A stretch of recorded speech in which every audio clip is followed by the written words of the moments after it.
Welcome to Voices of Experience, the official podcast of the National Speakers Association.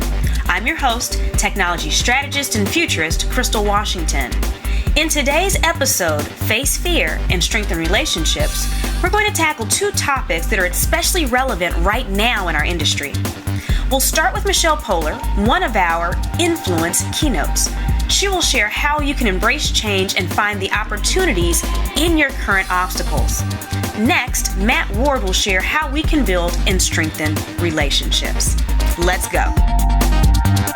On this segment of Voices of Experience, we have Michelle Poehler, who will be joining us at Influence 2020. Now, a little bit about Michelle. 15 is her lucky number. And it just so happens the man she met and fell in love with, 15 was his lucky number as well. So they married October 15th. But what's really interesting is 2015 was the breakthrough year in her career when she first did 100 Days Without Fear, which is actually what she's going to be talking to us about at Influence. Thanks so much for joining us, Michelle. My pleasure. Let's dig right in. First question, and we're going to start with a doozy here. How can speakers better deal with the unknown and embracing change? We already are part of an industry where, we don't get steady paychecks, most of us anyways, like other people that have other types of careers. And we're living in the area of coronavirus, COVID-19. So how can we better deal with the unknown and embracing change? Well, this is a hard question because we're really in this moment going through that, right? I am personally going through that. And yesterday I had this conversation with my husband, who's also my business partner, my manager in the speaking business. And we were like, you know what? We could choose comfort, right? Or we could choose growth, because that's my entire talk. And then what does that mean? Comfort means stay as you are, stay asking clients, is this event going to get canceled? And just go with the flow and see where it takes you. That's comfort, like just stay passive. But what's growth? Growth is to have the vision and the speed and the willingness to change things around very quickly.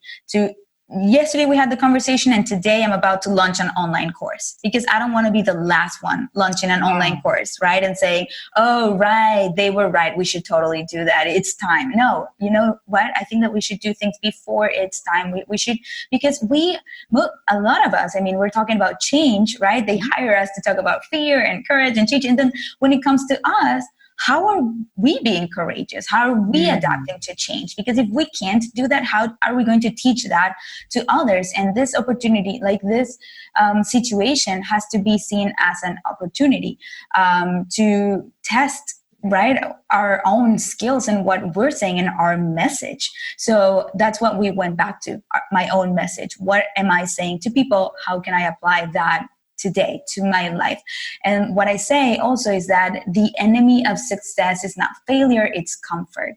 So think to yourself, are you being comfortable? Because it's so easy to say, oh, I got so many events canceled. Let me stay home, enjoy, relax. I never get to do this, because that's like the first thought. But then it's like, no, how can I use this time, get outside of my comfort zone and do something for my future self?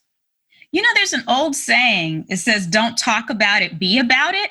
And it sounds like that directly plugs into what you're saying. And it's funny because we're speakers, so we talk for a living. Oh my God, yes. My next question is, you talk about the difference between universal, cultural, and personal fears. Do you mind sharing what the difference is between those as we're addressing audiences, as we're addressing things ourselves? Well, universal fears are those that we're born with. Like, it doesn't matter how old you are or where you're from, like a 5-year-old in India and a 70-year-old in Arizona. We kind of have same fears that threaten our life, right? For example, if we're in a really high place and we look down, we're afraid to fall down. If we see a spider, we're terrified of it. Even needles, because we know that means pain. So we are born with these universal fears, and it is okay to have those because it's what keeps us safe and alive. So it's okay to listen to those fears as long as you're not allowing them to limit your life or your passion or your goals, right? Like some people take it to the next level. But if you have it's acceptable to be afraid of pain and dangerous animals and dangerous situations. So that's universal fears. But then cultural fears are the things that we're taught as we grow up, and they depend on your culture, right? So for some cultures, something is really bad perceived, and then for others that's what you should be doing, so and then society creates fears to help us behave in a certain way and shape our personality to fit its standards. So this goes to the fear of not fitting in, not belonging, not feeling loved or accepted. And the way that this can affect speakers is that when someone comes into this industry and they start researching other speakers, what happens is that they start looking outside and they start to imitate a little bit of what everybody else is doing. They're like, how should I dress to give my first speech? And then they look it up, they see how other people do it, and they dress themselves as that. And so what they're doing is that they're just trying to fit in a standard, and that hurts our authenticity. So it's not going to affect our life, like we're not going to die, but it's going to definitely affect our authenticity. And I believe authenticity is one of the most valuable assets that anyone can have today. So if you want to stand out, you can't allow those cultural fears to get in the way. And that doesn't only apply to you in your career as a speaker, but in everything in life, right? Mm-hmm. How you behave with your friends, how you behave at work, how you behave anywhere. So those are the cultural fears, take away our authenticity. And then finally, the personal fears are those that limit our ability to take more risks and venture into the unknown, because we want to protect our self-esteem. So it's not about other people and the perception that other people have, that's cultural. It's about ourselves and the perception we have about ourselves. So we stop taking risks because we don't want to fail, because then we will feel like a failure.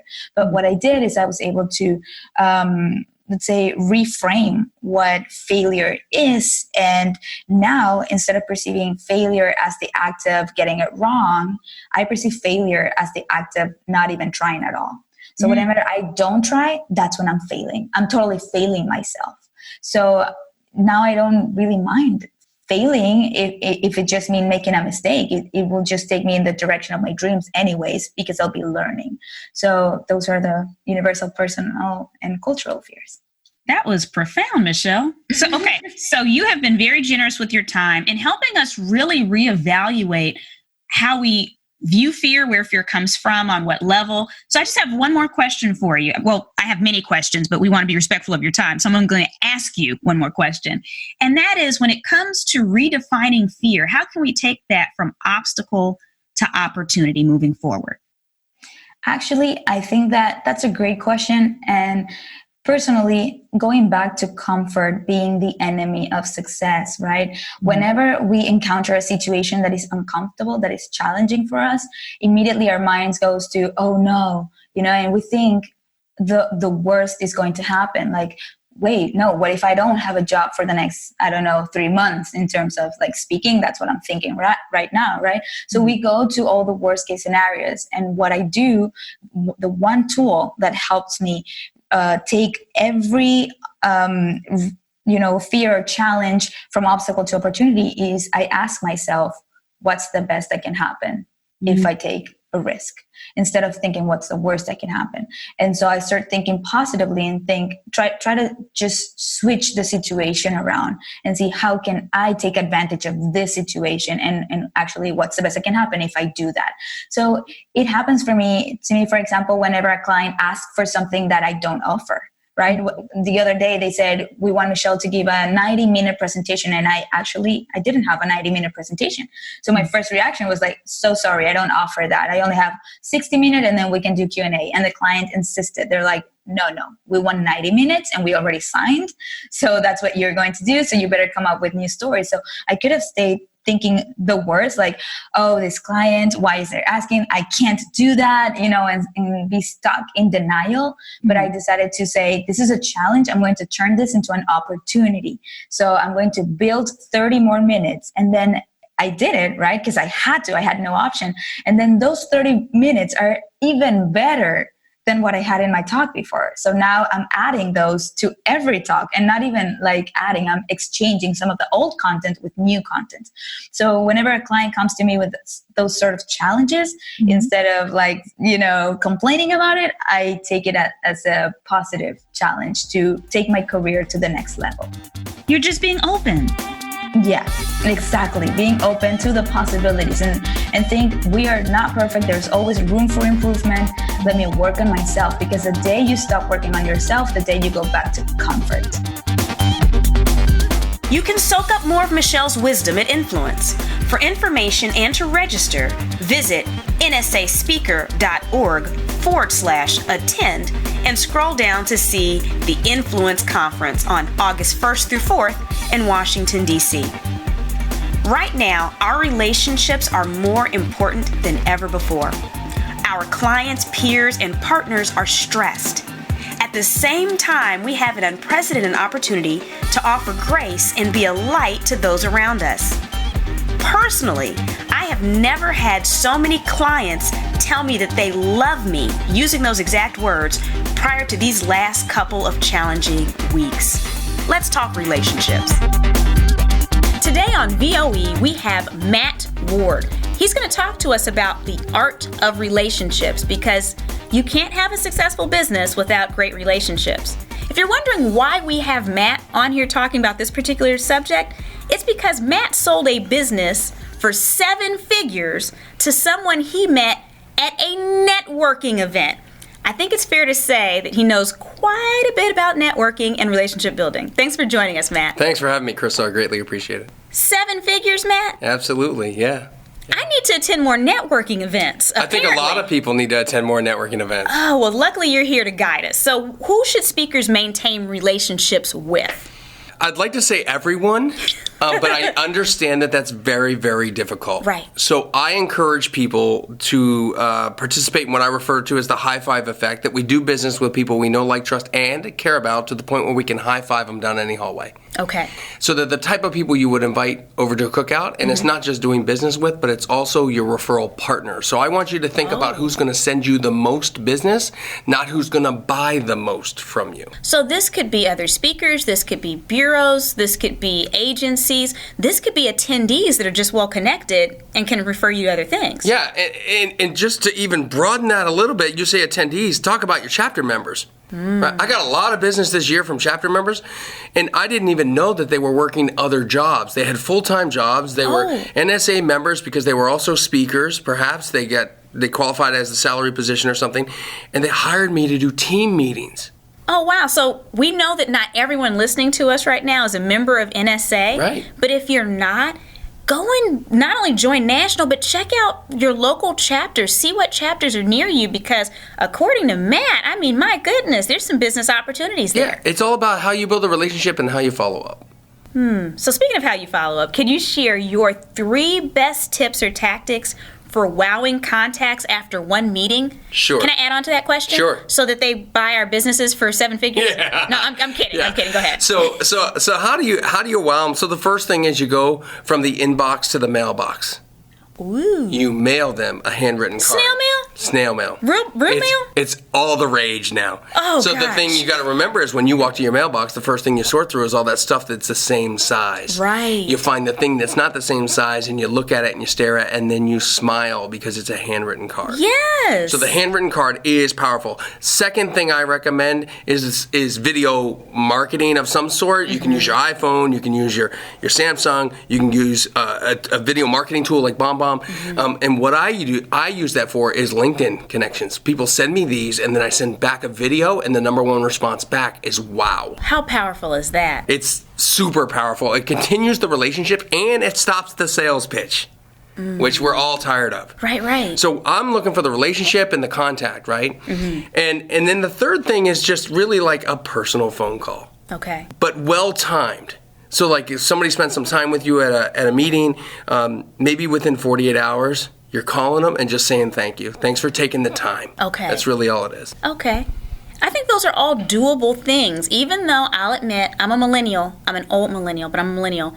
And mail scares me. But okay, I hear you. We need to physically mail things, everybody. You hear that, millennials and Gen Zs? So what are 3 tools? You kind of gave us one with BombBomb. Yeah. But what are 3 tools speakers can use to help maintain relationships that can contribute to business growth? Right. So the biggest problem I see with businesses as a whole, service-based businesses, which speakers and consultants fall into, is there's no CRM system at all. They're using Excel. And the challenge with Excel is it's not tracking emails, Right. and it's not giving you reminders. Right. The reminder is the biggest key to actually doing the follow-up. Right, Okay. into doing just the touch point. And so you got to have a CRM. I don't care what it is. There's a lot of free ones out there. There's plenty of paid ones. There's ones that focus on speakers. Find what works for you and then start using it. That's the first thing.